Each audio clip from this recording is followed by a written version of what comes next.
Muy buenos días, nos encontramos en la casona de Guadalajara número 104, que es la sede de los Fideicomiso Archivos Plutarco Elías Calles y Fernando Torreblanca.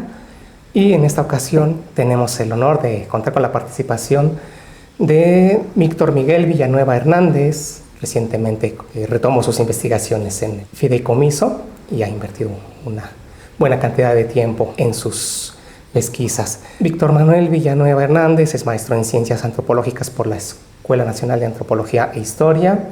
Además cuenta con las licenciaturas en Ciencias de la Comunicación por la UNAM y en Historia y Sociedad Contemporánea por la Universidad Autónoma de la Ciudad de México. Es un destacado investigador en el estudio de la jerarquía católica en México durante la primera mitad del siglo XX y autor de diversos artículos acerca del conflicto religioso armado de 1926. Asimismo, es miembro fundador del colectivo de estudios críticos sobre religiones y del Seminario Permanente de Derechas de México del INA. Entre sus publicaciones podemos citar Los Cristeros, el otro lado de las balas, que es un artículo, y estos libros que tenemos aquí, que es Plutarco Elías Calles y la jerarquía eclesial, los intentos de paz en la Guerra Cristera, 1926-1928, y Relatos de la Guerra Cristera, Santos, Mártires y Anticristos, editado por Agua Escondida Ediciones. Y pues vamos a tener una amena e interesante plática con el doctor. Doctor, a 100 años de que estalló la parte más álgida del conflicto, ¿por qué es tan atractivo el tema y por qué es importante estudiarlo? Ok, pues muchas gracias, Gregorio, primero por la invitación, y a toda la gente que trabaja aquí en el Fideicomiso y Archivos Plutarco Elías Calles y Fernando Torreblanca, que he venido varias veces en los últimos 11 años y me siento muy a gusto y trabajo muy a gusto aquí. Tienen en verdad un acervo impresionante que para los que nos dedicamos a esta línea de investigación es fundamental. Y bueno, respondiendo a tu pregunta, primero se impone la fecha, ¿no? Estamos en 2026, hace 100 años arrancó el conflicto religioso armado. A estas alturas, hace 100 años ya el arzobispo de México había dicho que desobedecieran a la Constitución. Ya el presidente Plutarco Elías Calles había dicho que iba a modificar las leyes constitucionales en torno a la materia religiosa, y estaba creciendo como una bola de nieve. Ya habían los laicos hecho un boicot económico contra el gobierno del presidente Calles, y seguían creciendo, ¿no? Había arzobispos que olvidaron cuál era su misión y empezaron a meterse en la política, empezaron a hacer actos de sedición. Y bueno, el Estado también se empezó a preparar. Todo va a estallar el 31 de julio de 1926, cuando la Iglesia Católica suspende los cultos públicos y entra en vigor la llamada Ley Calles, que era estas modificaciones de las que hablábamos para reglamentar las sanciones en torno a materia religiosa. Entonces la fecha se impone, ¿no? Y por otra parte, pues es uno de los acontecimientos más importantes de la historia del México contemporáneo del siglo XX. Si nos ponemos a pensar, desde que México se vuelve independiente, siempre existió el conflicto religioso, ¿no? Siempre hubo una disputa si la iglesia tenía que estar afuera o la iglesia tenía que estar incluida. Después vino la Guerra de Reforma, donde definitivamente se separa la iglesia y el Estado. Y siguió esa confrontación, y en el siglo XX aumentó. ¿Por qué aumentó? Porque la Iglesia seguía siendo una institución más poderosa que el Estado. Y el Estado tenía que tomar las riendas del país.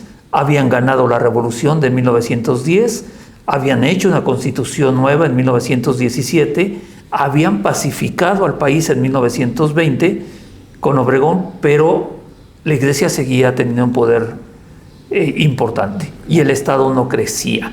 Entonces aquí me gustaría tomar unos minutos más para hablar un poco de Plutarco Elías Calles, porque la historiografía que ha sido hecha en un 90% por católicos, no bajan al general Calles de Anticristo, del nuevo Nerón, y no fue así.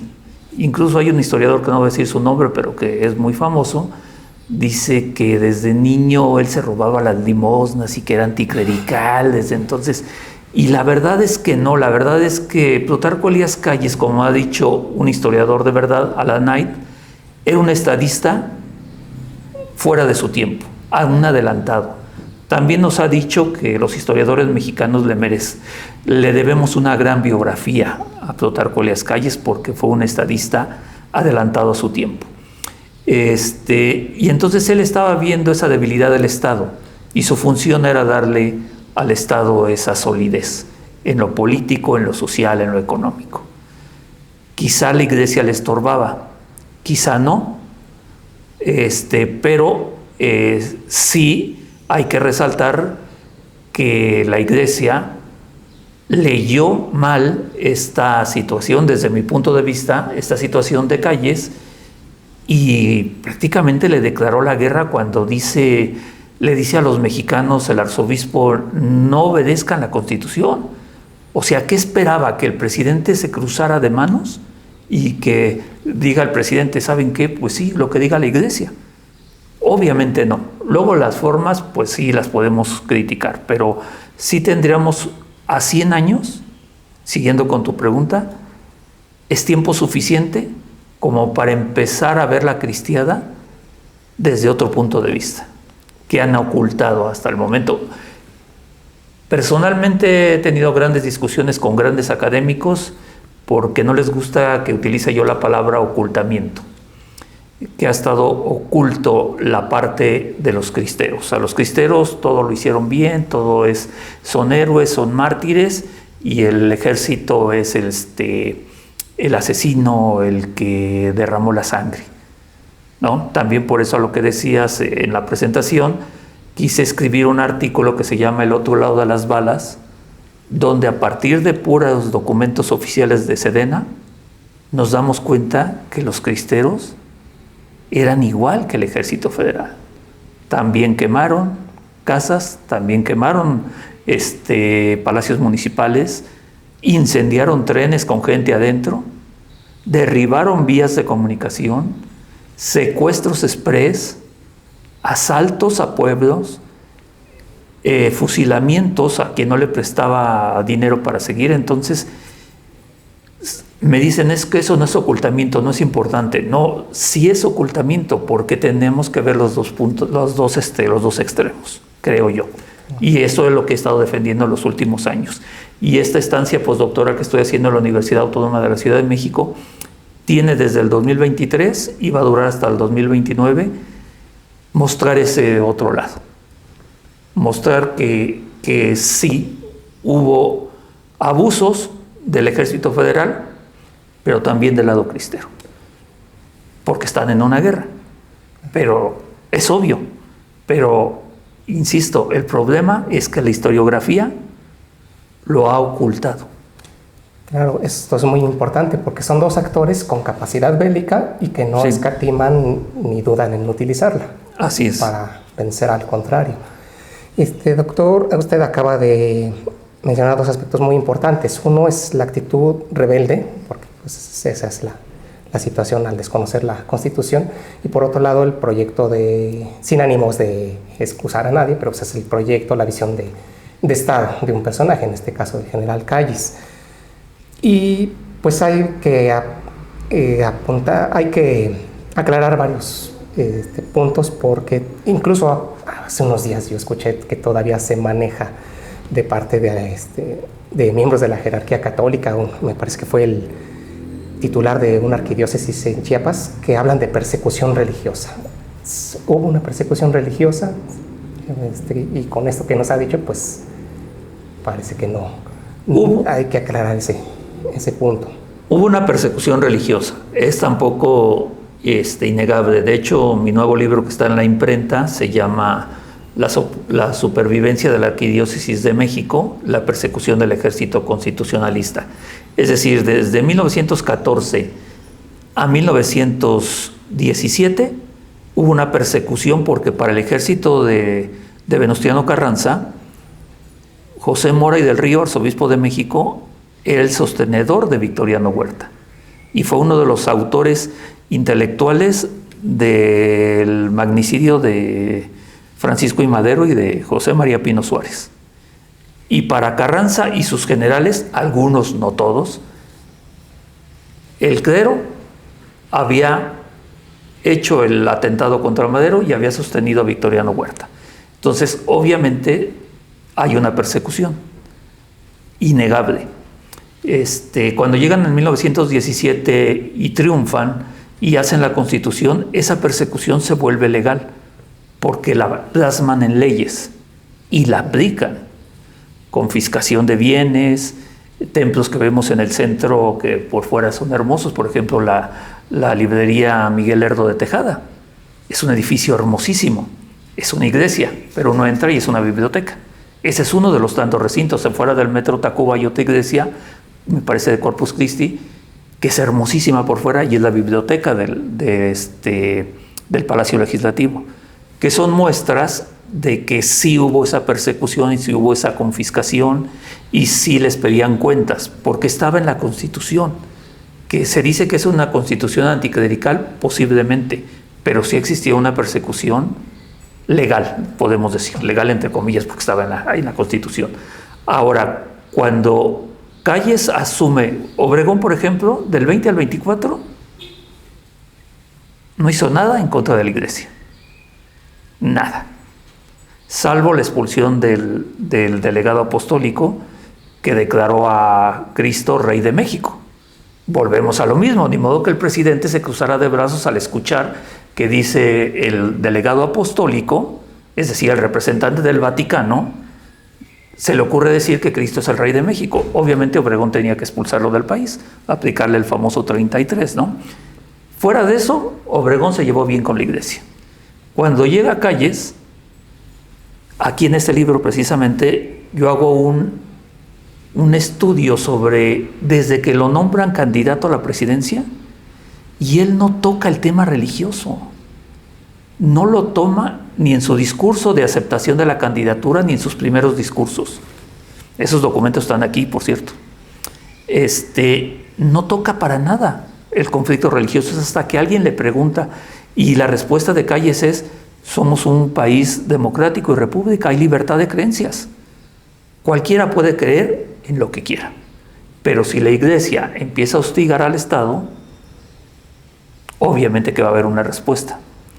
Ahora, en la famosa reunión del 21 de agosto de 1926 en el castillo de Chapultepec, donde el presidente Calles recibe al arzobispo de Michoacán, Leopoldo Ruiz y Flores, y al arzobispo de Tabasco, Pascual Díaz Barreto, que además era el secretario del episcopado mexicano, Calles les dice: yo no tuve que escribir nada, todo está en la Constitución y mi obligación como presidente es respetar la ley. Ahora, aquí hay otro escritor importante que dice: es que no les dejó otra salida. Sí les dejó otra salida. Calles les dijo: acudan a las leyes. Tienen dos cosas: obedecer las leyes o ponerse en plan rebelde. Ahora también hay que decirlo, la iglesia hizo las dos cosas. Acudió a la Cámara de Diputados y a la Cámara de Senadores, callistas, obviamente, que les contestaron no. Y entonces optaron por las armas. Pero no fue que Calles les dijo: defiéndanse con las armas. Les dio dos salidas y la iglesia tomó las dos salidas. Pero no se llegó a un conflicto. ¿Había persecución? Sí, además la persecución la podemos ver hasta 1937 con Lázaro Cárdenas. Lázaro Cárdenas también estuvo... Bueno, hoy se salvó, todos conocemos, bueno, los que vivimos en la Ciudad de México, porque seguramente nos están viendo en otras partes, el sagrario de la Catedral Metropolitana. Cárdenas lo iba a hacer el Museo de la Revolución. Se salvó ese sagrario nada más porque se acabó el sexenio, que si no lo vuelve Museo de la Revolución, es decir, la persecución siguió. Los arreglos del 29 solamente pararon el conflicto armado, pero el Estado siguió confiscando, siguió viendo cuántos sacerdotes extranjeros había, cuántos sacerdotes había por el determinado número de habitantes, seguían registrándose, hacían inventarios. La Secretaría de Hacienda hacía inventarios de las iglesias porque era patrimonio de la nación, todos los templos. Entonces sí siguió, se puede ver claramente hasta el 37. Ya después de la expropiación petrolera, en que la Iglesia y el Estado empiezan a convivir de otra forma, en el famoso modus vivendi, se detiene la confiscación. De hecho, Manuel Ávila Camacho empieza a reducir las exigencias por parte de Gobernación y de Hacienda con la Iglesia. Les abre la posibilidad de escuelas privadas. No las públicas, desde luego, pero sí privadas. Y entonces la Iglesia empieza a recuperarse. Pero este es un proceso más largo. Ahora, regresando a tu pregunta, si hubo persecución, desde luego, desde el 17 hasta el 37, por lo menos hubo 20 años. De diferentes formas, de diferente intensidad, pero hubo. Hasta el 38 se empieza a reducir esa persecución y llegamos al 92, en que la ley de cultos termina finalmente con esa disputa, ¿no?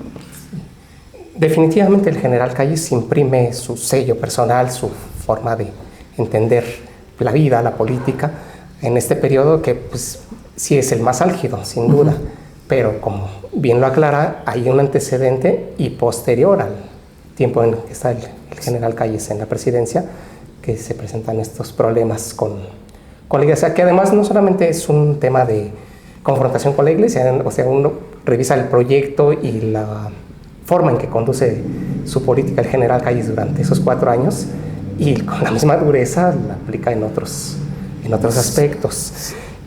Doctor, desafortunadamente en la actualidad la asistencia y consulta de los archivos ha menguado. Usted es una persona que afortunadamente los consulta asiduamente.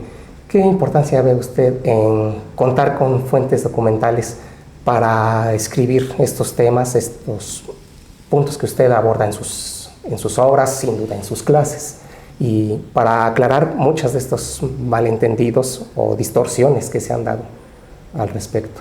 Sí, bueno, antes 2 cosas. A mí me fascina el trabajo de archivo por 2 cosas. Primero, porque mi formación es de periodista. Entonces, estoy acostumbrado a investigar. El periodismo, la investigación en el periodismo no es opcional, es inherente a la profesión. Y además, pues mi generación creció sin internet. Que esa es otra cuestión, porque hoy es difícil decirle a un muchacho de 20 años, vea los archivos, porque decir, pues están en línea. No, pero ve para que los tengas en las manos, para que veas ahí lo que se siente ver el documento, lo tengas. Yo les digo, huelan los periódicos, vean a lo que huele y a lo que se siente mancharse las manos de tinta. Pero es difícil en una generación que está acostumbrada al internet. Entonces, yo todavía fui de la generación que tenía que hacer esto. Recuerdo, te cuento rápido la anécdota, en una materia que se llamaba la historia como reportaje, nos pidieron hacer el reportaje de una estatua. Y yo dije, bueno, ¿habrá estatua de Calles? ¿Habrá calles que se llamen, avenidas que se llamen Plutarco Elías Calles? Sí, hay una.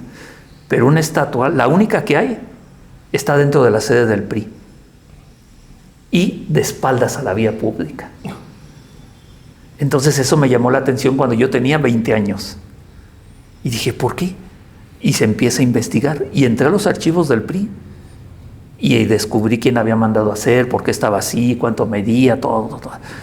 Entonces desde ahí empecé a tener esta fascinación por acudir. Y sabemos que no vamos a llegar a la verdad, pero sí nos podemos acercar. Ahora, a final de cuentas, un historiador es un intérprete.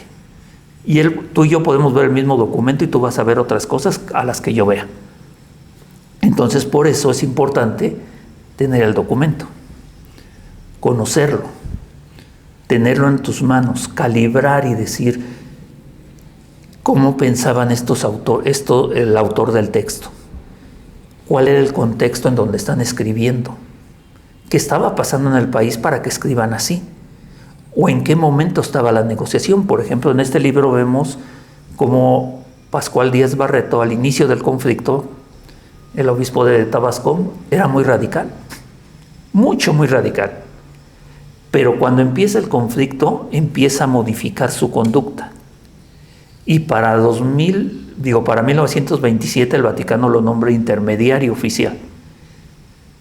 Y él se sienta a negociar con los enviados de calles en Texas.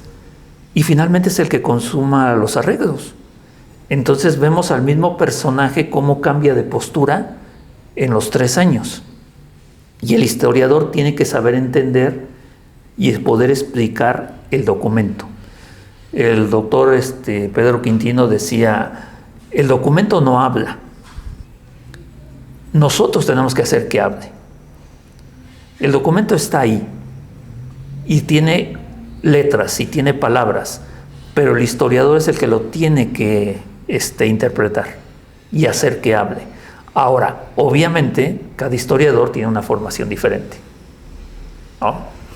Entonces, si unos historiadores dicen que el padre Vega es el Villa con sotana y lo ponen así en un altar y a Pedrosa le perdonan todo, yo digo, ¿que no tienen prohibido matar? ¿Que no uno de los mandamientos es no matarás? ¿O que no los evangelios o Jesús de Nazaret no les decía no a la violencia? O sea, sí, y es el mismo documento. Claro. Nada más estamos interpretándolo de forma diferente. Y obviamente que hay muchos historiadores franceses, italianos, que ven el mismo documento y lo interpretan también de otra forma, porque ellos no tienen el contexto de la situación. Sería, por ejemplo, difícil para nosotros mexicanos estudiar los tratados de Letrán cuando se da la independencia del Vaticano, porque nosotros no somos italianos. Podemos entenderlo, pero lo interpretaremos de otra forma más fría. Pero nosotros que sí sabemos y que tenemos, y por ejemplo a mí, que mi madre me metía ideas de la guerra cristera, pese a que ella no la vivió, o que mi papá me hablaba del padre Pro, de León Toral, de la madre Conchita desde que yo tenía 9 o 10 años, pues te van generando un contexto, ¿no? Entonces, el historiador, resumiendo, es un interpretador. Interpreta lo que está viendo.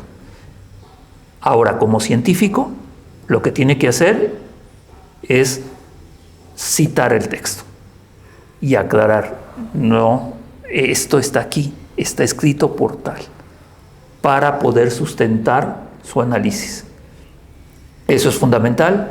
Hay quien dice que eso ya no existe, hay quien dice que la historia debe ser crítica, de que la historia debe de ser un solo análisis, y hay gente que nosotros creemos que la historia debe ser como fue desde siempre. Este es el documento y lo puedo comprobar. No le voy a decir la verdad, pero sí me voy a aproximar, más con un documento que sin el documento, ¿no? Claro. Creo. Digo, así fui como me formaron a mí y creo que así debe de ser. Todo verificable, todo comprobado a través de un documento.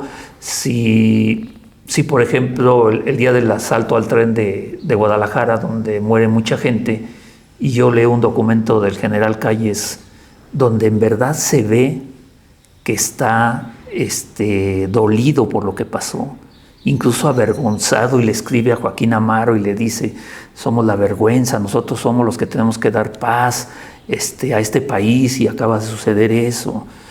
Se nota, ¿no? Y entonces cambia la visión.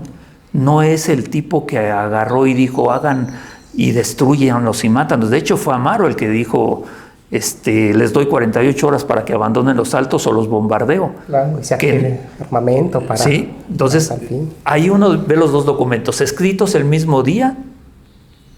Calles, cuando se entera, se lo manda a Amaro. Amaro le contesta y luego Amaro le habla a todos sus generales. Y vemos más un discurso radical y agresivo en Amaro que en Calles. Calles lo vemos dolido. Y eso para los cristianos deben decir, no, no tenía alma, no tenía corazón. Calles está dolido. Y Amaro es el que se ve más agresivo. Y la orden es 24 horas para que abandonen o los bombardeamos. Y se dieron las famosas concentraciones, ¿no? De gente que sacaban de los pueblos y los mandaban a otros. Y lo más importante es que este tipo de intercambio entre dos personajes de primera línea en este proceso, pues es una comunicación que, digamos, no es una postura o una cara que se quiere dar ante una opinión pública. Ahora sí es realmente el sentir. Por eso es más importante. Mira, Leopoldo Van Ranken decía en el siglo XIX, el documento refleja los sentimientos de las personas. Y hay historiadores en la actualidad que dicen, eso ya está superado. Eso no es cierto, eso es del siglo XIX y estamos en el siglo XXI. Pero yo sí soy muy defensor de que la historia sigue siendo igual, que el oficio sigue siendo ese. Porque en efecto, como acabas de mencionar, no es un documento oficial. Calles no se está refiriendo al pueblo. Luego está el documento oficial donde Calles dice, se les va a aplicar la ley a los culpables, pero esa carta que le manda Amaro lo refleja más a él. Y eso es lo importante de la historia, sacar a relucir ese documento. Es una carta personal. Cualquiera de los que estamos aquí y de los que están viendo el video no escriben igual cuando es un asunto personal. Es decir, yo le hablo de una forma a mis hermanos, a mi esposa, a mi hijo. Y en la academia hablo de otra forma. Y si escribo igual, ¿cuál refleja más tu personalidad?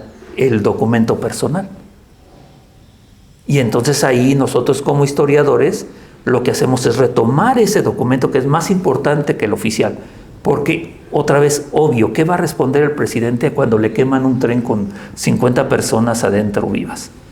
Obvio que va a mostrar un discurso enérgico, pero antes está la persona que le escribió a su secretario, que seguramente le escribió como amigo, no como secretario, para mostrarle su dolor por lo que había pasado.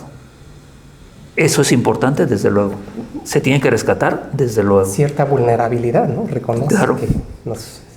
que los han superado. Y ¿sabes qué? Empezamos a nivelar. Claro.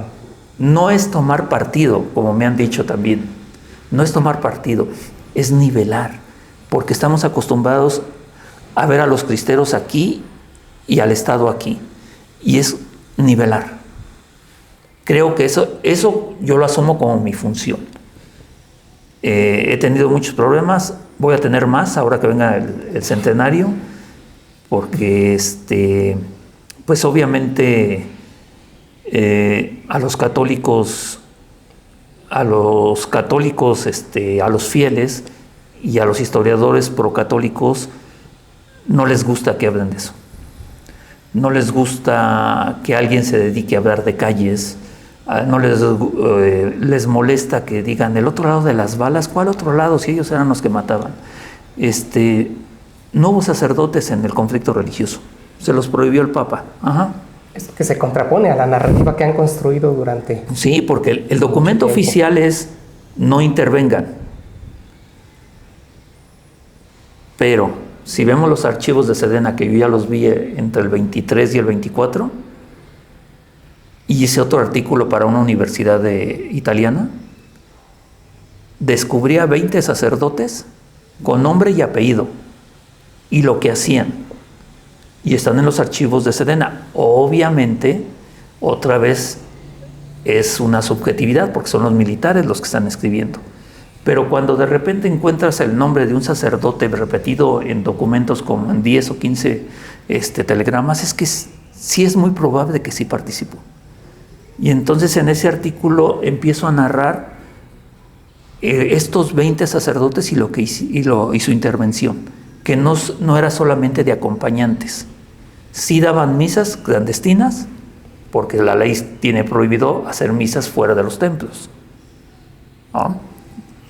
Era como decía Obregón, a los únicos que perjudicaron fueron a los pobres, porque los ricos pagaban para que fueran a sus casas a dar la misa y darles la comunión. Pero un campesino, ¿qué hacía? No podía bautizar, no podía casarse, no podía llevar al sacerdote con su enfermo, ¿no? En cambio los ricos pues le pagaban a un sacerdote y llegaba ahí y les daba los servicios sacramentales. Y no poder hacer eso durante 3 años parece un periodo corto, pero claro, para los creyentes pues es una eternidad. De hecho, en el imaginario popular, si tú le dices a cualquier católico que ahorita aquí afuera de la calle, te dice, no, es que Calle cerró los templos. Exacto. Cualquier mexicano católico te dice, Calle cerró los templos. Claro, claro. Y bueno, yo le hice la pregunta de él. Si me estoy extendiendo mucho, me dices, porque no, recuérdate que yo era locutor y entonces hablo mucho. Claro, doctor. Pues desafortunadamente, como dicen, el tiempo es un tirano que nos persigue. Sí. ¿Nos puede hablar un poco qué opina acerca de la labor que hacen los archivos, concretamente el fideicomiso Archivo Plutarco Elías Calles, aunque pues también ha mencionado otros importantes como el de la Defensa, el General de la Nación, en el cuidado y la difusión de estos documentos para que gente como usted pueda elaborar sus investigaciones? Sí, es muy importante, para un historiador es fundamental. Como decía al inicio, yo creo que la primera vez que vine a este lugar, a este fideicomiso, fue, si no me falla la memoria, en el 2011, porque esta tesis, que era mi tesis de licenciatura, se acabó en 2015. Yo creo que vine como en 2011 y estuve casi un año, como ahorita, ya era parte del inventario, pero estaba aquí abajo en el sótano. Y sirvió bastante para reconstruir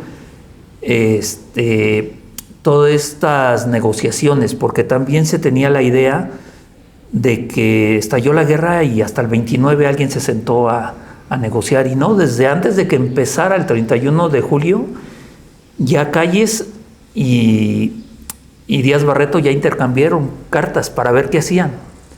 Mañana entra en vigor la ley Calles, mañana se cierran los templos, pero podemos negociar algo. Y negociaron a través de un intercambio de cartas. Eso está aquí en estos archivos, entonces para un historiador es fundamental. Este archivo en particular, desde su construcción, es muy atractivo, es muy bonito venir aquí a trabajar. La gente nos ha tratado muy bien todas las veces que he venido, nos han atendido muy bien, nos dan todas las facilidades. Es muy rico. La última investigación que he hecho de febrero a junio, cada vez encuentro más y más y más. Y sale, me decían uno de mis asesores, es que no va a salir un artículo, puedes hacer un libro. Y a lo mejor sí, podemos hacer un libro con todo lo que hemos investigado. Entonces, es riquísimo en ese sentido. Tiene muchísimo material, está muy bien ordenado en comparación, por ejemplo, a Sedena.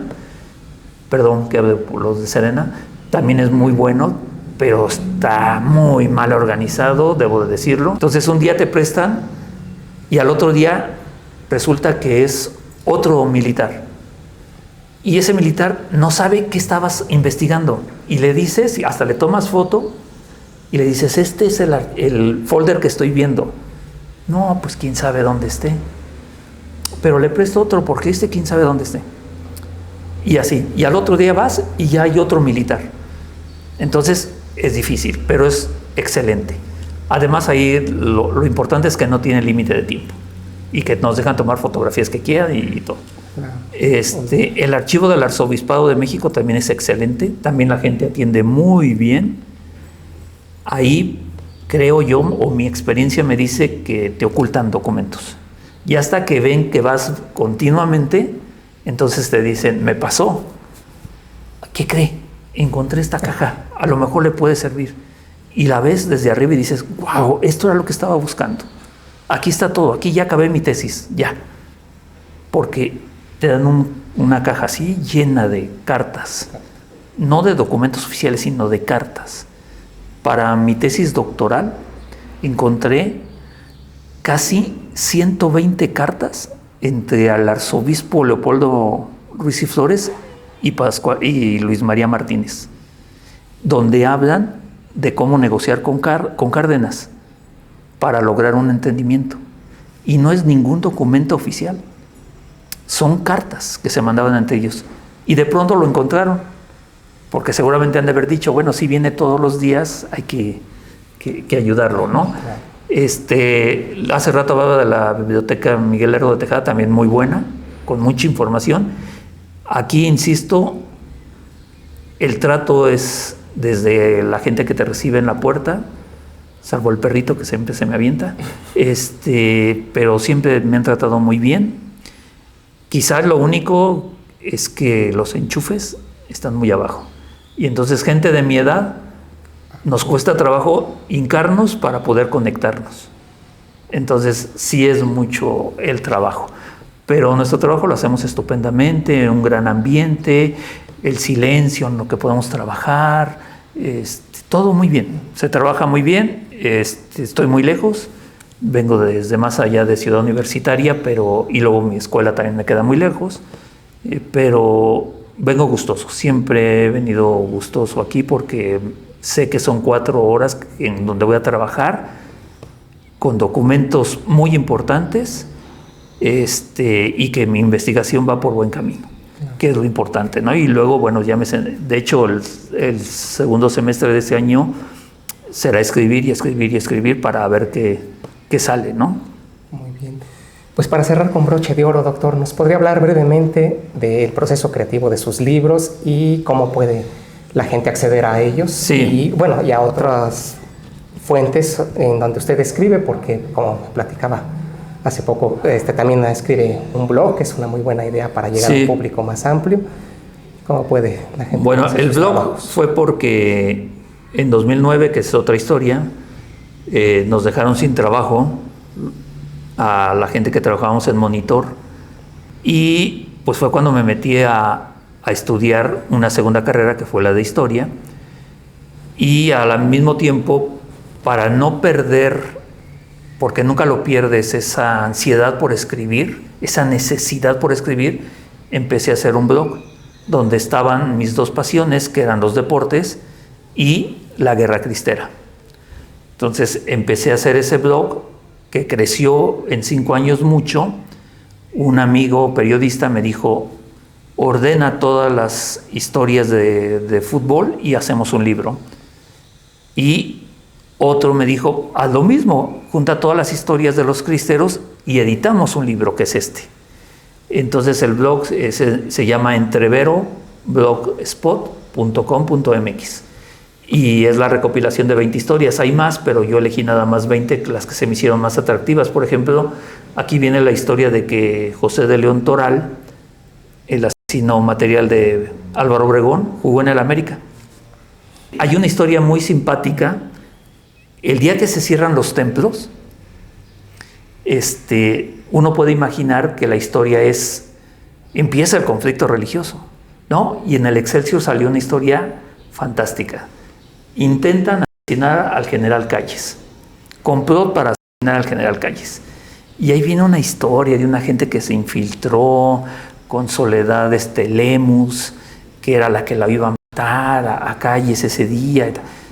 Y fue la historia que recogieron los periódicos ese día. Entonces ese también está aquí.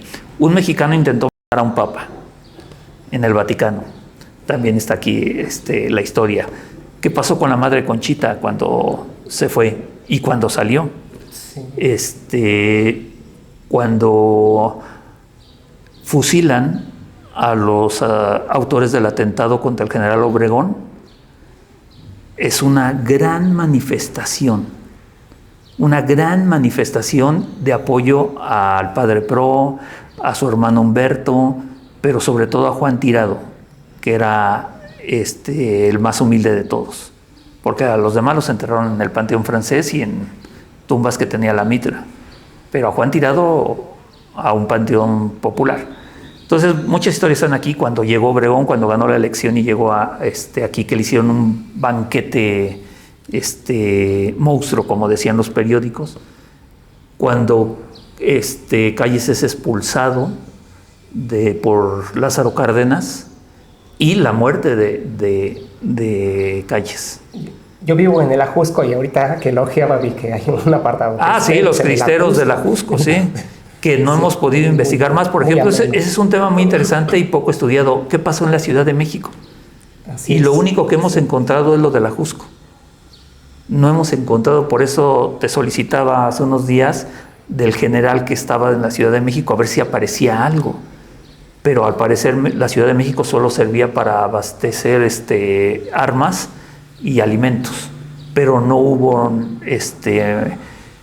balas, salvo los de la Jusco. Entonces son 20 historias muy interesantes. Este libro es el periodista el que lo escribió, el antropólogo el que lo escribió. Este sí es un libro historia de un historiador con muchos documentos de primera mano, muchos inéditos que nadie había publicado y que ahí estaban, lo cual agradezco mucho, insisto, a este fideicomiso y al del Arzobispado de México, porque me dieron documentos que nunca se habían publicado y que salieron a la luz en este libro. Este libro se vende en todos los planteles de la Universidad Autónoma de la Ciudad de México. Ha tenido la suerte de presentarse en la feria del Museo de Antropología y del Palacio de Minería. Ha sido muy afortunado. Fue como ir a un mundial de fútbol, ahora que está de moda. Presentarme en la feria de minería con este libro fue algo extraordinario. Como es de una editorial independiente, que esa editorial lo que busca es nada más difundir el conocimiento, y era muy acorde a mi forma de ser y a mi forma de ver la vida. Entonces por eso me acerqué a ellos. Hacen una edición muy bonita, a mí me gusta mucho. Está ilustrado también por fotos de una ex estudiante mía de comunicación, que era fotógrafa, y ella fue la que consiguió las fotos, fue a los lugares donde ocurrieron los hechos y tomó algunas fotografías. Y de nada más se hicieron 100 ejemplares. Posiblemente la editorial Agua Escondida, si ustedes lo buscan, Agua Escondida, tenga algunos. Pero se hizo una edición muy, muy corta porque no busca fines de lucro, sino difundir el conocimiento. De hecho, hacían pura literatura. Es una editorial de pura literatura, pero cuando vieron este libro dijeron, no, se tiene que publicar.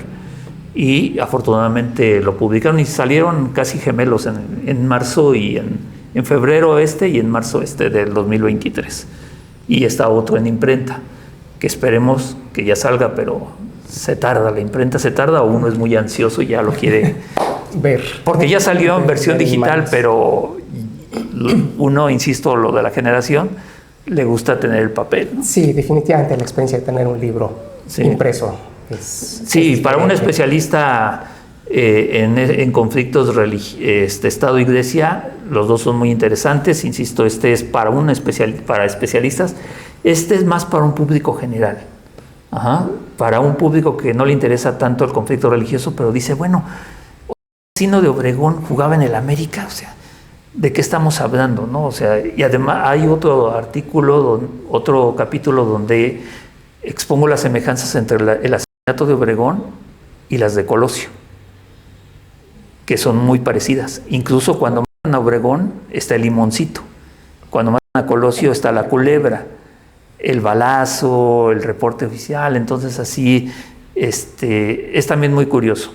A mí me gusta mucho porque es más entretenido, son historias cortas de 3 cuartillas cada una, y porque puede gustarle a más gente, porque el otro sí es para un especialista, ¿no? Sí, pues como le comenté hace un momento, yo quiero un ejemplar para hacer un regalo. Te lo vendo. Para una persona, con gusto, con gusto. Sí, porque nada más los pocos minutos que elogié, sí, es un libro bastante ameno, bastante agradable. Además no está escrito con el rigor académico porque, como decía hace rato, está escrito por un periodista, y el periodista trata de que sea entendible para la mayor población posible. Claro. Entonces no hay tanto contexto y nada, sino simplemente lo que es importante. Está la historia de Eduardo I, el Papa mexicano, ¿no? De la Iglesia apostólica mexicana, que se separó del Vaticano. Poca gente sabe que tuvimos una iglesia mexicana. Hay quien dice que la hizo Morones, apoyado por Calles, y luego nombraron a Eduardo el primer papa mexicano. Y aquí está la historia también. Que eso más suena como anécdota, pero bueno, por eso insisto que es para más público. Y no por ser un libro pensado para el público en general, carece de rigor, mucho menos, está sustentado. Sí, sobre todo aquí está hecho con fuentes de segunda mano, que son libros, y fuentes hemerográficas, que estaban en los periódicos, en el Excelsior, en el Universal, ahí estaban. Pero casi no hay documentos. Algunos sí tienen documentos que vas encontrando en este trayecto, vas encontrando documentos y dices, bueno, lo guardo porque a lo mejor sirve para otra historia, ¿no? Como es lo que estamos haciendo ahorita aquí con el padre Pedrosa y el padre Vega, que no es mi tema. Mi tema es historia militar, pero pues aprovechando que tienen tanto material, pues de una vez, ¿no? Nos lo llevamos y algún día a lo mejor sale un texto o un libro, ¿no? de ellos dos. Claro, importantes personajes. Sí. Doctor, pues un gusto charlar con usted. Muchas gracias por su tiempo. Ha sido una experiencia muy grata tratarlo como investigador y ahora pues como colega y en esta amena charla. Pues como pueden ver, los archivos son repositorios de información muy valiosa y también son centros que generan conocimiento. En nuestro caso, el fideicomiso realiza sus propias publicaciones con libros, con boletines, el calendario que se edita anualmente. Pues ahorita lo que estamos buscando es difundir toda esta riqueza, porque pues esto es un complemento en donde gente muy valiosa, como el doctor, con un conocimiento muy vasto, y aquí lo que tratamos de hacer es preservar y hacer asequibles todas esas fuentes que le ayuden a sustentar sus trabajos, sus investigaciones. Así que pues la invitación es para que asistan y consulten este archivo en particular y pues todos los archivos en general, que desde diferentes trincheras realizan una importante labor de difusión. Doctor, pues esperemos que haya muchas ocasiones más de tratarlo y de atenderlo. Yo espero que sí, que sigamos trabajando juntos. Gracias. Gracias.